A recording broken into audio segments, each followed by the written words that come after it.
I'm going to be really brief, and I appreciate Tamika giving me the opportunity to talk to y'all for just a second about extension.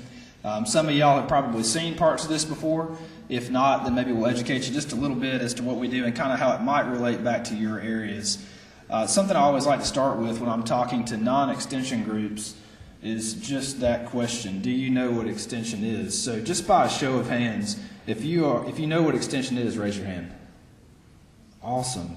Okay, follow-up question to that: do you know that you have a county extension office in your county? Raise your hand if you do. Excellent. Okay, and then last question: do you know your county coordinator, or do you know someone on the extension staff? If you do, raise your hand. That's great. Okay, we got a little work to do on that. We got to get more of those hands up. But what I'm going to talk to you today is a little bit about extension, just very briefly, and then we'll finish up. And before you leave today, I've got a little survey that Tamika and I have for this for the whole conference. So I do need you to fill that out as well before you leave. So what is extension? We just kind of talked about where we are in the state. There's 67 counties in the state, which all of you all know that. There's also an extension office in every single one of those counties. So if you didn't know that, please be aware of it, but also be aware that you have staff, an extension staff and an extension facility in your county, and they're a great resource for you to use in a lot of different areas. Some of those areas include 4-H, which is kind of our marquee youth program. We still offer the traditional 4-H programs like livestock, judging, showing calves, things like that. But we've also had to adapt over the past 15 years because, as you all can imagine, there's not that many people in agriculture, there's not that many people farming anymore. That's nobody's fault. That's just where we are right now, and there's less people doing it. So we understand that. We're still working with them. We still do that on a daily basis. However, we also know that we have to expand and develop our programming. So while we're talking about 4-H, just be aware that we still offer traditional programs, but we also offer things like archery, kayaking, sport fishing. There's other programs that we're trying to offer to a wider audience. So we get in some of those urban areas, and we have other things we can offer them. So it's been really good. Of course, the challenge there is that you're always trying to fundraise. We need equipment, the programs I mentioned. If you have an archery program, what do you have to have? Bows, arrows, targets, and so on. So we're always looking for funding for those types of things. And fortunately, we've been able to do that and be pretty successful. Agriculture, these are just some of the things that we do. Workforce development and community development, that's my main area of programming. With Extension, I work with Eden, which Tamiki referred to. That's our Extension Disaster Education Network, and I'll talk about that here in just a second. Family and health, that's an area, if you think about taxes, we do a program called VITA. It's income tax prep, and we can offer to help folks with $52,000 and under annual income. We can help prepare their taxes for free and then submit them online. So that's just to give you an example of a programming area. ServeSafe, how many of y'all are familiar with ServeSafe?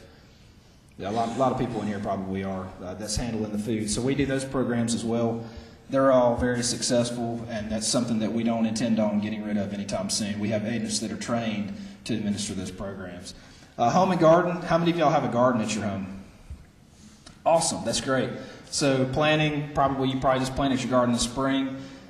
In springtime for us, we get a ton of calls about people's gardens. They want to know why their tomatoes aren't growing and what happened to their okra and why it's shriveled up. And so we have to field all those calls, and I say we have to. That's part of our job. But it's great to hear all the people that call with all these questions. So that's one of the things that we do. So if you're having an issue with your garden, don't call me. Call your local county extension office, and they'll help you there. Now, if you're in my county, in Coffee County, I'll be happy to help you with that. But we're fortunate to have those resources that we can help those people. Forestry, wildlife, natural resources. We mainly work with landowners there. That's going to be a lot of your landowners. We help them with timber issues. We'll help people trap beavers in their ponds. We help with pond management, fishing. Why aren't my fish growing? Their growth is stunted, that kind of stuff. We do programs for all those types of situations too. So we're helping individual people. We help 1 in 4 in the state of Alabama each year. But we also group programs. So if we had an issue in a neighborhood, I've got a neighborhood in Coffee County right now, they've got a pond, and they don't know how to manage it. So we're meeting with their association to help them manage the pond. It's free, it doesn't cost anything. I say that, your taxpayer dollars are helping fund us, obviously. But we're not going out there charging for that program. That's the beauty of Extension, is we're offering research-based information from Auburn University and Alabama A&M, and then we're taking that out to our local folks in our counties and offering programs that will hopefully make their lives better. So that's in a nutshell what Extension is doing and hopefully doing for you. I was very glad to see that you all are at least familiar with what we do in Extension. That's great. So call your local office if we can be helpful.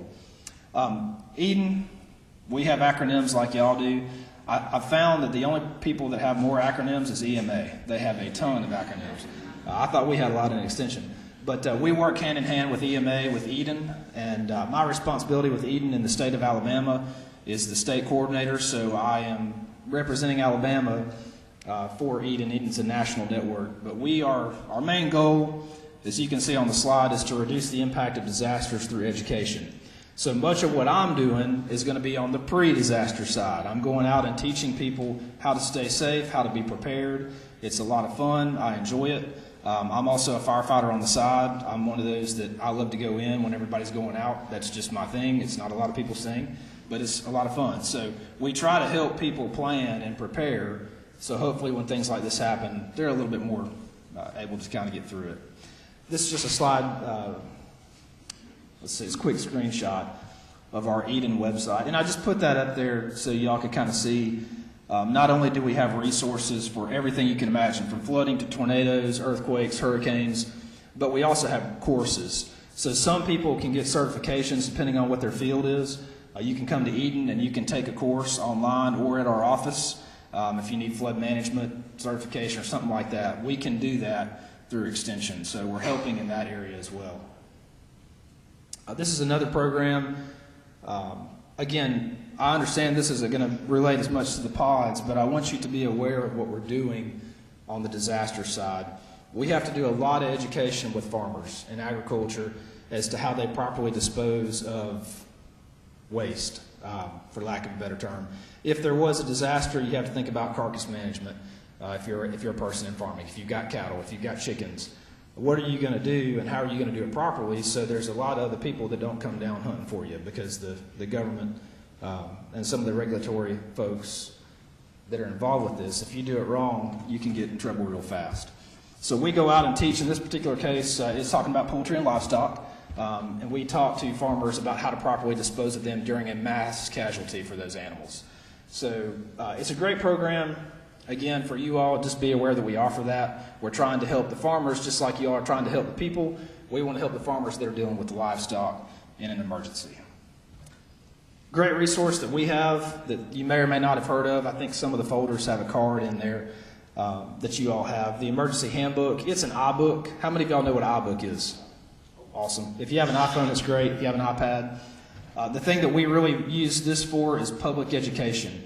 I do a lot of events where we just go out and we'll set up a booth and we talk to people about extension and emergencies. And the public really needs to be aware of this because it's free, number one, and number two, you can access it offline. And we all know that with iBooks, you can read your iBook or you can look at this material offline. And in a disaster, a lot of times you aren't going to have what? The capability to get some of those services. So we want people to be prepared. We don't want them to be trying to scoot through this during an emergency. But if they know they have it and they can refer back to it, that's really good. Some of the topics on there, we've got plenty of them. It covers a whole bunch of stuff, all the way from diabetes to flooding. It's really a vast, it's not just flooding, tornadoes, earthquakes. We also talk about, the normal things that people are dealing with every day too, like if you have diabetes or if you need your medications, how to properly store them, how to prepare, that type of thing. So great resource. So kids, this is kind of our marquee program, just to spend a second on that. And I know some of y'all in here have heard about this before, but just to review it, KIDS is another acronym. It stands for Kids Instructed in Disaster Safety. And with my role in Extension, I'm the county administrator for the county office, but the other part of my time, I'm out programming, usually doing this right here. And what I do is I go out to schools and I teach youth about disasters, but we put a positive spin on it because we don't want to go in there and scare kids. They see enough of that on TV. That's not our goal. Our goal is to educate the youth on the disaster, why it happens, and the science behind it. So if you take thunderstorms and lightning, that's one of our lessons. One of our key teaching points is watches versus warnings, because even adults get that confused sometimes. And this is usually 4th through 6th grade that we're talking about, so they're able to understand this. We don't typically get younger than that. But 4th through 6th grade, and we teach them difference between watches and warnings. Their location on the map, which if you all have watched any kind of weather the past couple months in Alabama, the National Weather Service in Birmingham has really harped on that. They're getting on board with trying to make sure, and that's not because of us, that's just because we're realizing across the state that not only do youth not know where they are a lot of times, adults don't, as it relates to the map and where the watches are issued, where the warnings are issued, how that's done. People just don't know. So again, in Extension, that's our job, to educate folks on that. So I get to get out there and do that. It's a lot of fun. I work hand in hand with our local EMA. They're great supporters of this program. Otherwise, it would be much harder to do. Another thing that I've found with EMA is that they're a great resource, but they can't get out in the county like I can, during the day to go teach. That's part of my job, but they've got a whole lot of other things they've got to do. So it's a great partnership to be able to kind of help them, get through that process of educating the public. Oh, and the other one I was going to mention real quick, we teach them about radar. I'm not a meteorologist. I don't claim to be one. But radar is fairly easy to read if you understand what you're looking at. So we teach the kids, and they love it because they all think they know how to read radar, and then they look at it, and we kind of talk about it, and they're like, oh, I didn't know that. So we kind of teach them reflectivity, velocity. We kind of teach them how to read that just so they have an understanding of, hey, sometimes when you see this big old thing up on the screen, it's not all that bad, but if it is, at least understand what you're looking at. So that's been something, again, that we've really enjoyed working with the youth on. This is Josh Johnson right here. I'm going to ask the gentleman in the back to play this. It's a short video with the kids program, and what we do with this is we have about 10 of these, and we get them in the different markets. So if you're in the Montgomery market or in that area, you're going to see Josh Johnson. If you're up north, it's going to be somebody else. If you're down south where I am, it's going to be one of our local meteorologists. We keep it local because the kids see the local people. Unless it's James Spann, they're probably not going to know Josh if they're down in Dothan. They might, but the chances are we got to get a local one from WTVY in Dothan, let Josh do his, and then so on and so forth. So let's run this real quick, and y'all can kind of take a look at what we're doing. Josh Johnson here. We are talking about the severe weather setups that we often see in Alabama in the cool season. I'm talking November, December, and January. Typically what happens is warm, moist air surges in out of the Gulf of Mexico. At the same time, in the upper levels of the atmosphere, a powerful jet stream develops over Texas, and that northwesterly flow of air aloft increases in height. Its speed increases as you go higher in the atmosphere. That creates a rolling motion in the atmosphere that we call speed shear. That helps enhance tornado development. As does this. We call this directional shear. It's when the wind shifts direction as you go up in the atmosphere. These two ingredients, very important in forecasting tornadoes. So what's unique about this is again, we have that local touch with the meteorologists. This particular video was from the tornado lesson. So Josh was speaking about tornadoes. At this point in our lesson, we would have already gone over tornado structure, wall clouds, the whole gamut of things, and then they get to see Josh. But what's unique is that we're able to get that local touch and have a meteorologist come in and kind of give it a little something different. And they've been great. They've been very receptive to the program. We're glad to have them on board. Another thing, and I put this slide in here, I usually pull one in from my fire department that I work with. We did an extrication training. This was 2 weeks ago. And the reason I put this in here is twofold. Number one, we're always training. I'm a training junkie. I love training. I do that for my department that I'm on. I love it. I think it helps you prepare. So good. It's a good thing to have. But secondly, when we're training and then we're going out and seeing, and we have to do, unfortunately, like you all have seen before, you see some things that aren't always great. But I think that helps too when I'm putting programs together, or when we're going out and we're teaching youth about disasters, or something as simple as putting your seatbelt on.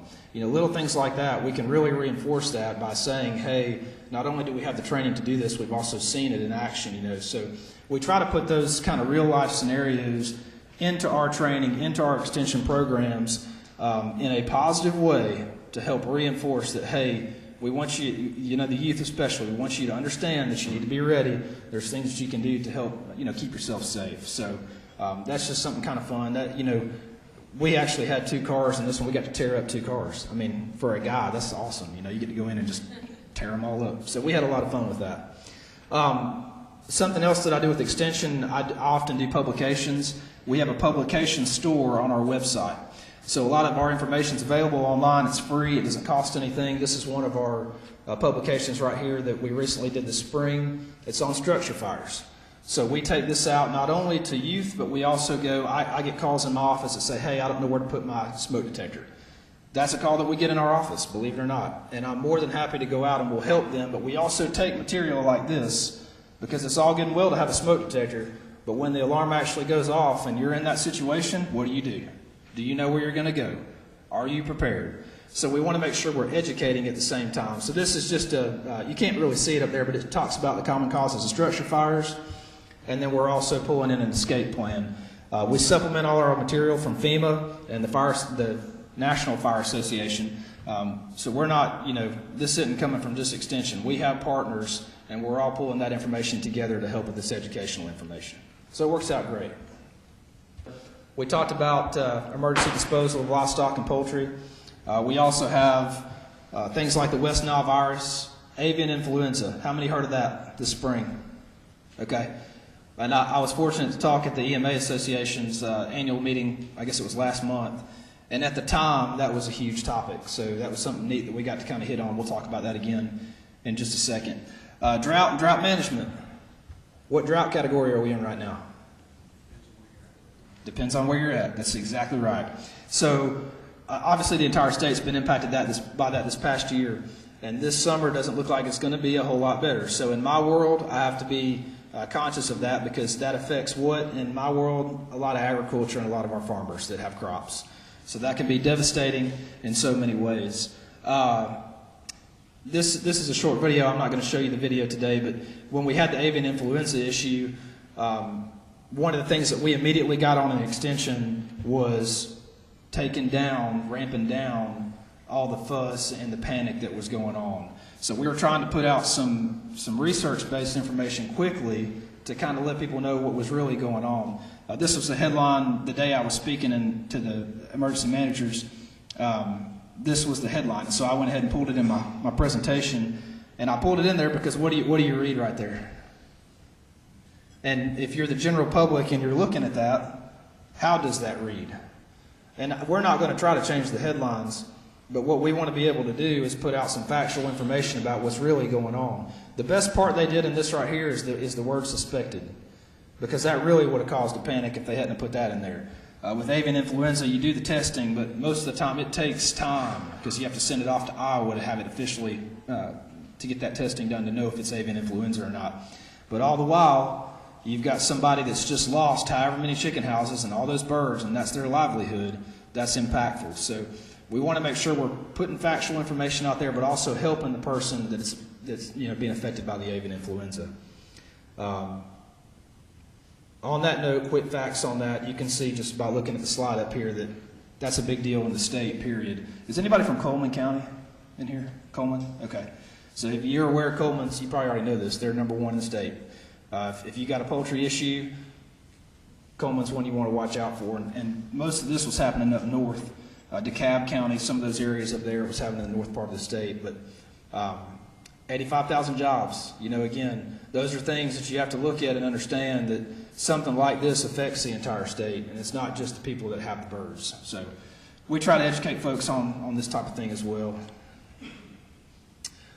If you have any questions, please feel free, ask me later on. We're happy to continue this partnership with public health. Again, my angle is just a tad different because of my responsibilities in Extension. So, if this was all happening and we had a disaster, I'm likely to see you on the front end of it if I'm responding from, with my fire department, or if we're out educating the public on the pre side. So it's been a really, really nice thing to have the partnership, to get to know some of y'all. I've enjoyed that.